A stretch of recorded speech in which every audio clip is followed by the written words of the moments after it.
você? Que prazer imenso tê-los em mais um estudo da Palavra de Deus.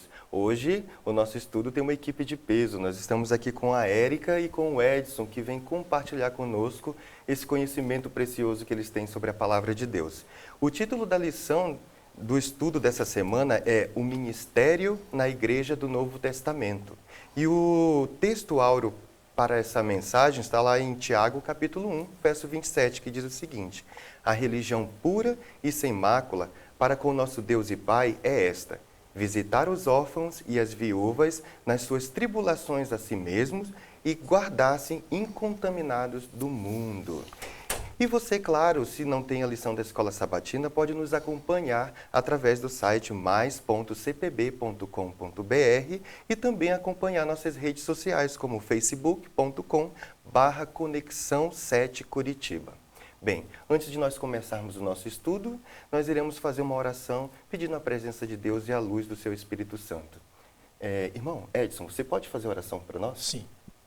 Querido Deus que habita nos altos céus, a nossa gratidão e o nosso louvor por estarmos aqui neste momento para falarmos da Tua Palavra, o ministério da Igreja naquele período.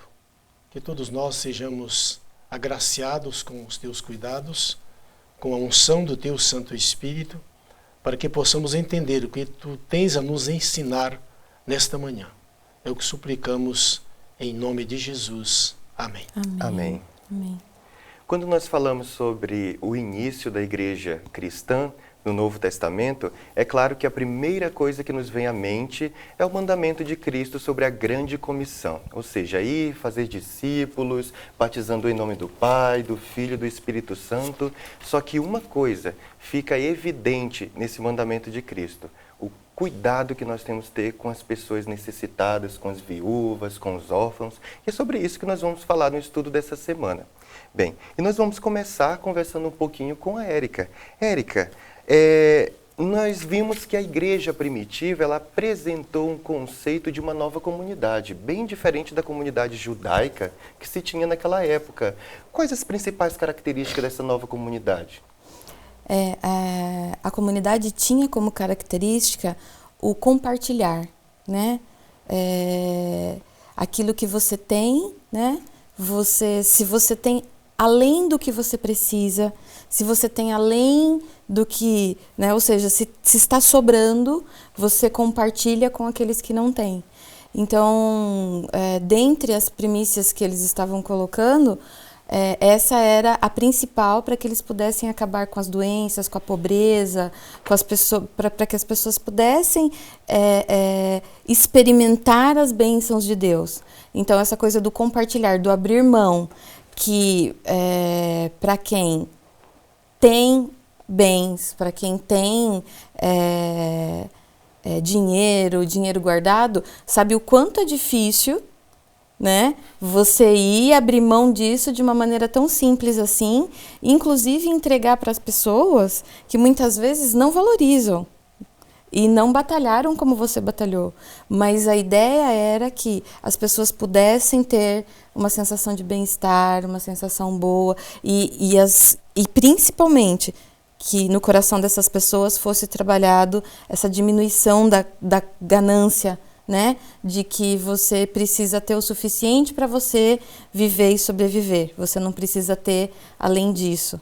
Então, dentre todas as questões, essa era uma questão muito interessante que nós vamos abordar durante toda a semana, né? Durante toda a semana a gente estudou isso e mostra de uma maneira muito amável o quanto nós temos esse cuidado e o quanto é nos colocado, como você falou no nosso versículo, né, da semana, que nós temos obrigações com as viúvas e com os órfãos.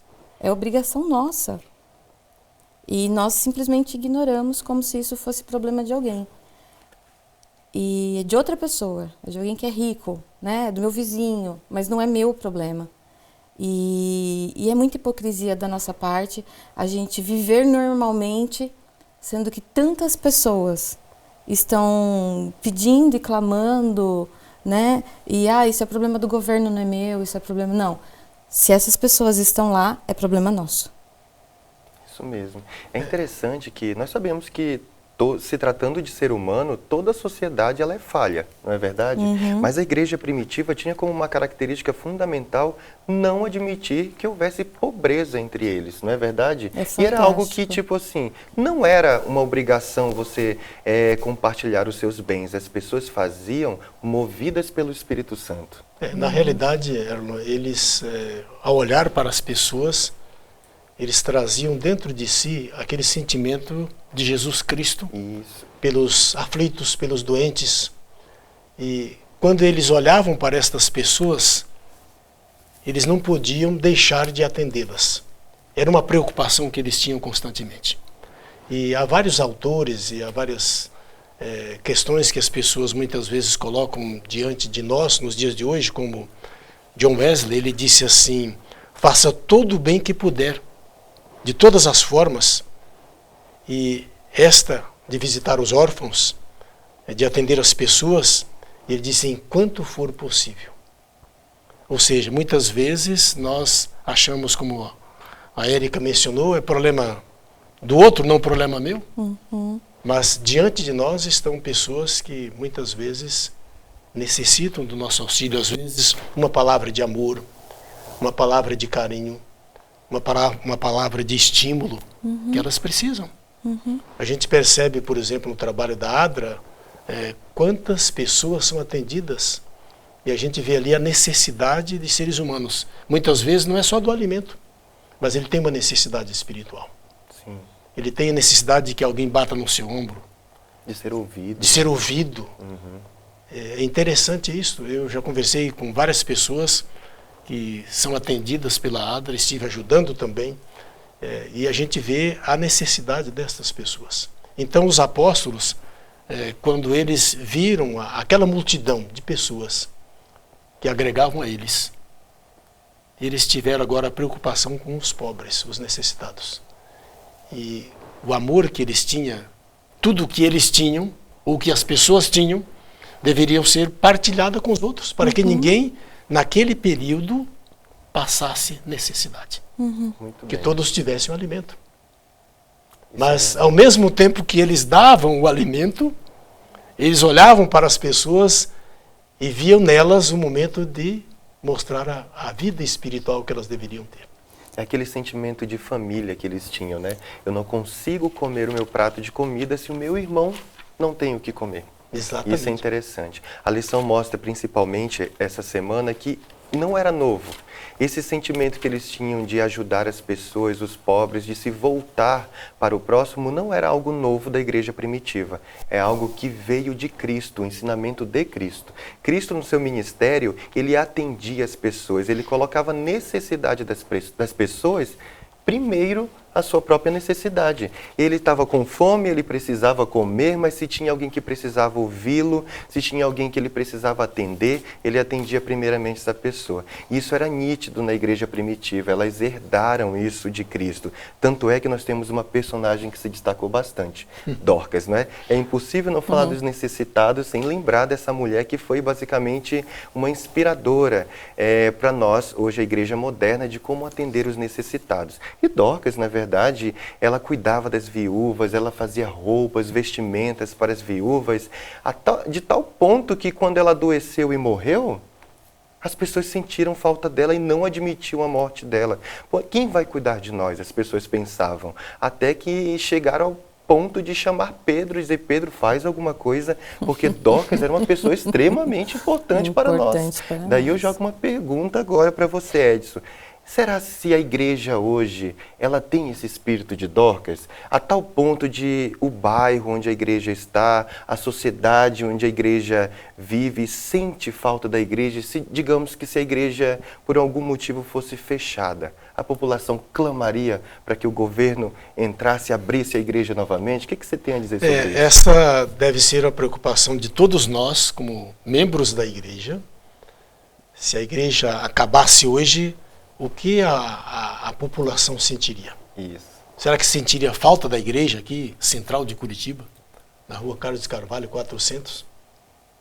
Quando as pessoas passam aqui no sábado, e muitas vezes o engarrafamento na frente da igreja com as pessoas que estão saindo, ou elas diriam que bênção essa igreja não existir mais. Então, Dorcas era uma pessoa muito importante para aquele período. E hoje existem muitas Dorcas na igreja. Existem muitas pessoas. Se a sua pergunta que você fez, se a igreja, se a comunidade sentiria falta, eu louvo a Deus que se um dia a igreja caísse, a comunidade sentiria falta de nós. Pelo que a igreja fez e pela igreja tem que fazer. A escritora Ellen White, ela falando sobre Dorcas, ela diz assim, eu achei muito bonito esse pensamento que ela colocou. Ela diz assim, Dorcas era uma digna discípula de Jesus e sua vida estava repleta de atos de bondade. Sabia quem carecia de roupa confortável e quem necessitava de simpatia. E liberalmente ministrava aos pobres e tristes. Seus hábeis dedos eram mais ativos do que a língua. Que lição preciosa. Então, o que a gente percebe disso? Que o que ela fazia, o seu trabalho, ela não precisava falar. O trabalho falava por si. Né? Exatamente, o trabalho falava por ela própria, né? E nós, como membros da igreja, como cristãos que somos, as pessoas precisam ver Cristo em nós. Que nós não precisemos nem falar, mas que as pessoas, ao nos olhar, e pelo nosso comportamento, pela nossa maneira de agir, que elas possam perceber que este é semelhante a Dorcas naquele período. Sim. É isto que a igreja espera de cada um de nós. E tem um comentário aqui que eu achei assim muito interessante, que quando perguntaram sobre a famosa Dorcas, né? Perguntaram então a uma irmã da igreja, né? Porque ela também era pessoa muito bondosa, ajudava muitas pessoas. E ela disse assim, adorno meus lábios com a verdade. Respondeu ela quando perguntaram. Para sua voz, uso a oração. Meus olhos são ungidos como o colírio da pureza. E ela diz, uso a caridade para as mãos, amor para o coração, retidão para o meu corpo e Jesus na minha mente o dia todo. Então, o que os nossos queridos que estão nos ouvindo nesta manhã possam entender que não é só de palavras que nós conquistamos as pessoas, mas nossa maneira de agir, o que fazemos, demonstra para eles que nós temos algo dentro de nós. Amém. Que precioso, né? Eu posso complementar? Claro. Pode. Complementando, né, o que o irmão Edson está falando, existia uma organização, né? Então Sim. existia uma comissão na igreja primitiva que cuidava só disso, né? Então tinha um grupo ali de pessoas que foram nomeadas para cuidar disso. Então quando eu estava lendo sobre isso, eu pensei, olha que interessante. Então eles tinham uma adra lá, né? Uma Só adra que mesmo. olha que é uma adra, né? Que foi daí que a gente originou a nossa, inclusive, que nós temos, para quem não conhece, a gente tem, né, esse departamento na igreja que cuida das pessoas e tal. Só que o que ficou muito claro para mim é que os pobres não eram responsabilidade da adra. Uhum. Fazia parte do papel daquele departamento, eles cuidarem e administrarem aquilo que era dado. Mas era obrigação de cada um. E uma das coisas que nós precisamos entender é que a Dorcas somos nós. Sou eu. Eu sou a Dorcas. Individualmente, né? Eu sou a Dorcas, sou eu. Então, quando a gente fala assim, fulano tá com um problema, manda pra Adra. Mas e se você puder resolver? Exatamente. Resolva. Às vezes, lá no nosso grupo de dependência química, nós temos várias pessoas que vêm com problemas de ordem econômica e tal. Em 7 anos, nós passamos uma vez para a Adra. Uhum. Todas as outras situações Vocês são as conseguem pessoas resolver. do nosso grupo que resolvem. É. Então a gente arrecada dinheiro, a gente arrecada leite, a gente arrecada berço, a gente arrecada cama, a gente paga aluguel. E é o nosso grupo. E olha que interessante. Nesse grupo de dependência química, nós temos todas as religiões. Que procuram Funciona vocês. aqui dentro Sim. da igreja. Nós estamos reunidos toda quarta-feira às 19 horas. Então, se alguém tem problema na sua família, por favor, nos procure. É aberto a qualquer pessoa que tiver problema. Então, assim, nós estamos lá toda quarta-feira às 19 horas. E o que acontece? As pessoas nos procuram e cada uma de nós já viveu um problema muito grave. Então, nós mesmos nos ajudamos. Nós somos a nossa ADRA. E por que isso? Porque a gente só vai usar a ADRA quando a gente realmente precisar. E ali é um lugar onde a gente tem pessoas que são espíritas, católicas, umbandistas, adventistas. Que fazem parte da E sociedade fazem como um parte todo, da né? sociedade e entendem, né? Eu me emocionei o dia que uma moça estava precisando de leite e uma senhora chegou com um pacote de fralda desse tamanho, né? E todo mundo tinha combinado de comprar uma lata de leite. E ela trouxe umas 7 ou 8 latas de leite. São latas caras. Que bênção. Aquela mãe poderia ficar tranquila por pelo menos semanas e meses. Entende? Então, assim, isso que a igreja está falando aqui, primitiva, que ela está nos ensinando e relembrando, é que nós somos a Dorcas. E nós precisamos nos perguntar, se nós não estivermos mais aqui, que foi quando a gente começou, né, antes da nossa gravação, qual seria a minha falta? Que falta eu faria para você? Que falta eu faria para ele? Porque antes de qualquer coisa, será que nós damos acolhimento às pessoas? Uma vez eu estava conversando com alguém no telefone e falei, fulano te mandou um beijo. Por que ela mandou um beijo? Ela nem me conhece. Então, veja, é uma hostilidade tão grande. Qual o problema da pessoa te mandar um beijo? Né? Qual o problema disso tudo? Então, assim, essa questão do acolhimento, essa questão da Dorcas somos nós, caiu na minha mão, resolva. Né? Não consegui, aí eu vou procurar a ADRA e vou falar, preciso de ajuda, porque nesse caso eu não tenho o que fazer. E aí a gente consegue um monte de coisa, né? É interessante, Érica, esse fato que você menciona do grupo, né? Porque muitas vezes as pessoas querem se esquivar. Não vou fazer isso. Deixe que os outros tomem conta. Mas vocês têm uma atitude como o papel que fazia Dorcas, de resolver a situação. E quando a situação que vocês não conseguem resolver, por exemplo, se precisa de alimento, precisa de roupas e outras coisas mais que está fora do alcance de vocês, vocês acionam a ADRA. Essa deve ser sempre a atitude de todos nós, como igreja e assim por diante. Como a Érica e o Edson falaram muito bem, nós começamos o estudo da lição falando da comunidade primitiva da igreja cristã, quando ela surgiu, o sentimento que existia entre os irmãos, e logo em seguida a gente falou sobre um caso em particular, Dorcas. Isso nos ensina muito, que foi o que eles colocaram aqui muito bem. Todos nós somos dotados de dons pelo Espírito Santo. Dorcas tinha o dom de trabalhar com as mãos, de fazer roupas, e ela usava esse dom em benefício das pessoas que precisavam, das viúvas, dos órfãos. Qual o dom que Deus te deu? Qual o dom que você tem certeza que pode ser usado para aliviar a dor de outras pessoas? Ah, mas eu não consigo desenvolver alguma habilidade, mas eu consigo ouvir muito bem. Sabia que existem pessoas que precisam apenas ser ouvidas? Dorcas nos ensina muito isso, não é? Ela usou o que tinha na mão para abençoar a vida de outras pessoas. E é isso que a Érica e o Edson colocaram perfeitamente bem aqui.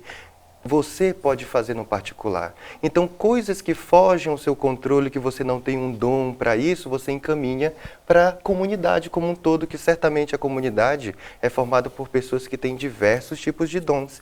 Ah, mas eu não consigo dar um apoio psicológico, mas eu tenho um irmão lá na igreja que eu conheço que consegue. Então, esse é como funciona, é assim que funciona a comunidade. Mas você tem um dom especial e Deus quer usar esse dom para abençoar mais vida. Então, é isso que aconteceu na igreja primitiva e que precisa acontecer na igreja de hoje.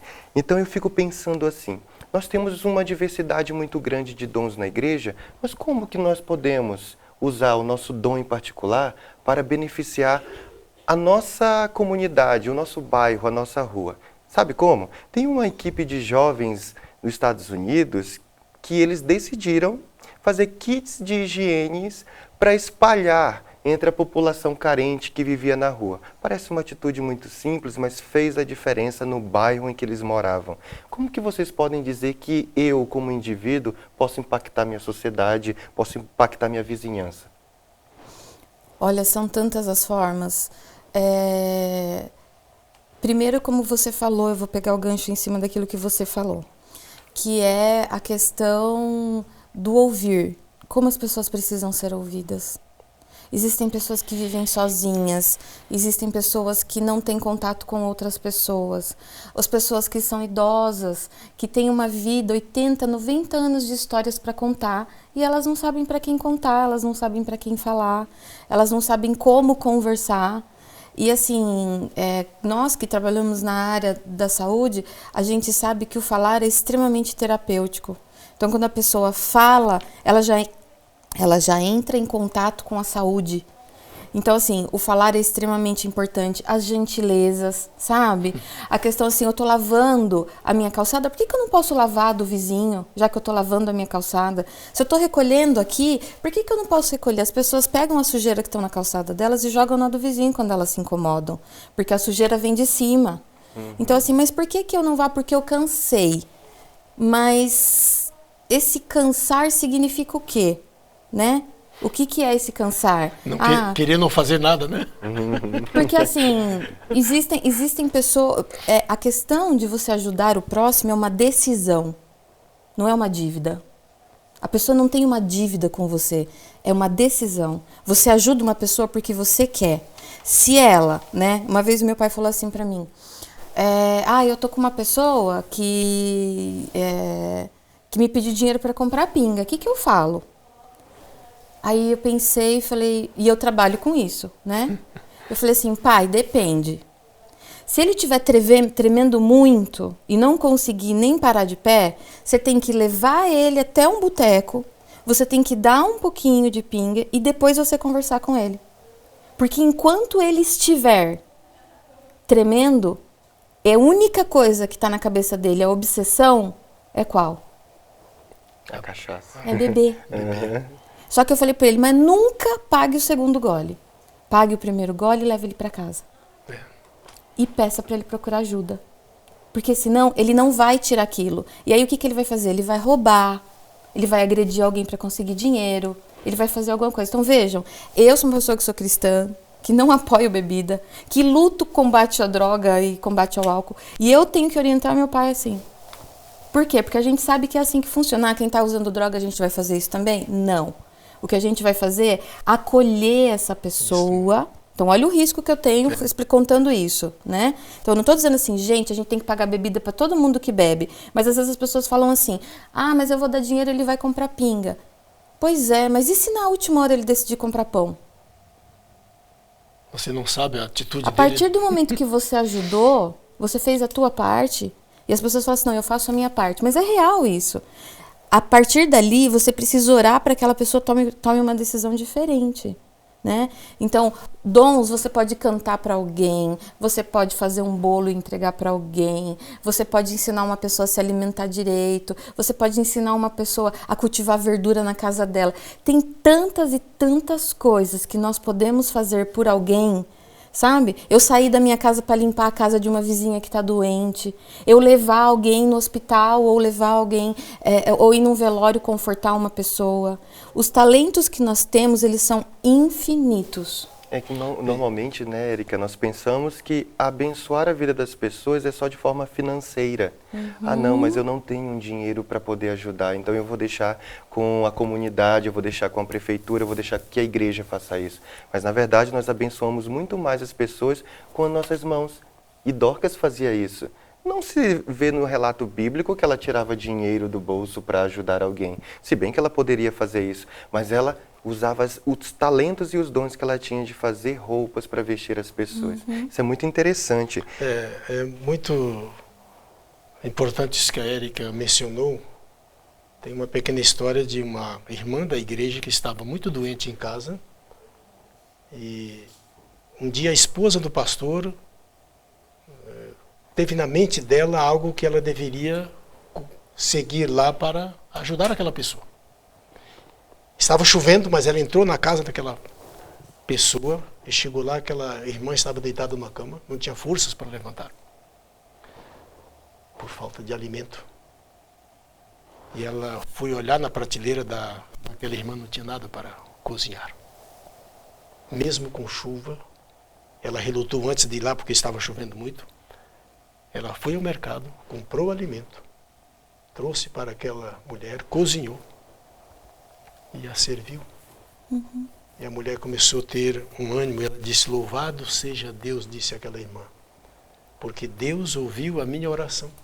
Eu clamei para que Ele enviasse alguém para me acudir.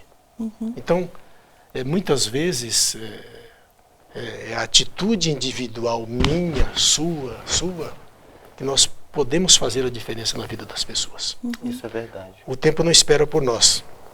Senão nós ficaríamos aqui mais de uma hora falando sobre esse assunto maravilhoso e importante, né? Eu fico pensando assim, se Dorcas, uma única mulher, fez toda a diferença na sociedade dela, imagine 2, 3, 4, 200, 500 Dorcas. Ou milhões de Dorcas, que é o número dos cristãos ao redor do mundo, né? Então, essa mulher trouxe uma preciosidade a nos ensinar que nós precisamos, como comunidade, já que a nossa missão é pregar o Evangelho, devemos saber que o Evangelho tem mais eficácia quando ele é pregado com as mãos do que com a boca. Quando eu visto o necessitado, quando eu dou alimento ao necessitado, eu estou pregando. Aí ele vai ficar apto, o coração aberto para ouvir a mensagem da salvação. Porque não adianta eu falar palavras bonitas, ter uma boa eloquência, se ele continua nu, se ele continua faminto, não é? E uma escritora norte-americana, muito conhecida no mundo cristão, ela sintetiza esse pensamento e tudo que nós estudamos durante a semana em um texto muito importante no seu livro O Desejado de Todas as Nações, na página 640. Ela diz o seguinte: o Salvador deu sua preciosa vida a fim de estabelecer uma igreja capaz de cuidar de pessoas aflitas e tentadas. Um grupo de crentes pode ser pobre, sem instrução, desconhecido.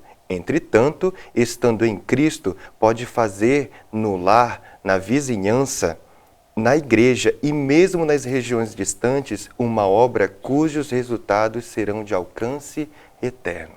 Então, se você pensa que você precisa ter um grau de conhecimento muito elevado para alcançar as pessoas, um grau financeiro favorável para alcançar as pessoas, você está enganado. Deus te deu dons, qualidades para que você possa fazer a diferença aí, na sua casa, no seu emprego, na sua faculdade, no lugar em que você está. Você deve florescer aonde você está plantado. Você é uma Dorcas. Não esqueça disso. E o Espírito Santo quer usar as tuas mãos para abençoar a vida de todas as pessoas que precisam dele ao redor do mundo. Amém. Nós queremos agradecer tanto a presença de vocês, que enriqueceram tanto o estudo dessa lição, a Érica, o Edson.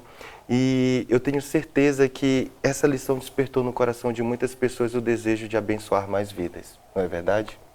E eu gostaria da gente finalizar esse estudo com uma oração. Vamos fazer uma oração? Vamos. Érica, você pode orar para nós? Posso.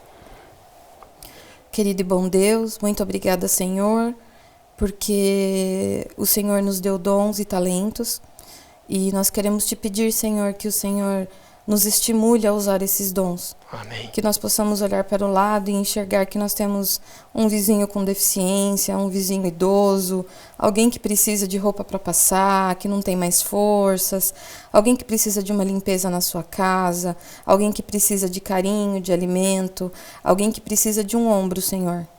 Que o Senhor possa nos mostrar quem são essas pessoas. Então, alarga as nossas fronteiras, para que nós possamos conhecer pessoas que precisam de ajuda e Amém. Pessoas que precisam, Senhor Jesus, de carinho, de se sentirem iguais, que nós possamos, Senhor Jesus, também ter esse sentimento de igualdade, porque Amém. Enquanto seres humanos, nós gostamos de nos sentir superior.